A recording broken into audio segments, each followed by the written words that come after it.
எல்லாத்துக்கும் வணக்கங்க.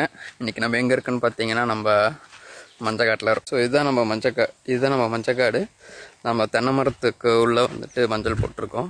இப்போ தான் வந்து மரம் வச்சு கிட்டத்தட்ட ஒரு 3 வருஷம் ஆகுது.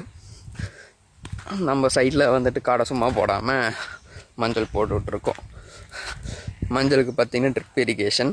ஸோ ட்ரிப் இரிகேஷனில் வந்து நம்ம கீழ் வயல் பார்த்திங்கன்னா நேற்று பாஞ்சிருச்சு. ஸோ இன்றைக்கி வந்துட்டு மேல் வயல் மாடுறதுக்காக வந்திருக்கோம்.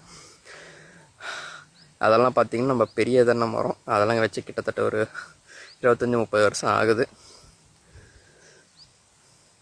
ரொம்ப நாள் இது பார்த்திங்கன்னா நம்ம நேற்று மாறி விட்டு போனது எல்லாம் வந்து பாஞ்சு நல்லா தண்ணி நிற்கிது. ஏதோ இத்தனை வருஷமாக மஞ்சள் விலை ரொம்ப டவுனாக போயிட்டு இருந்தது. இந்த வருஷம் மஞ்சள் விவசாயிகளுக்கு ஒரு நல்ல பெனிஃபிட்டாக மஞ்சள் விலை ஏறி இருக்குது. ஆனால் வந்து இது எத்தனை நாளைக்கு இருக்கும் அப்படின்னு தெரியாது. ஏன்னா பாதி பேர் மஞ்சள் போடுறதே கைவிட்டுட்டாங்க. என்ன காரணம் அப்படின்னிங்கன்னா மஞ்சளுக்கான கூலி வந்துட்டு ரொம்ப அதிகமாக போச்சு.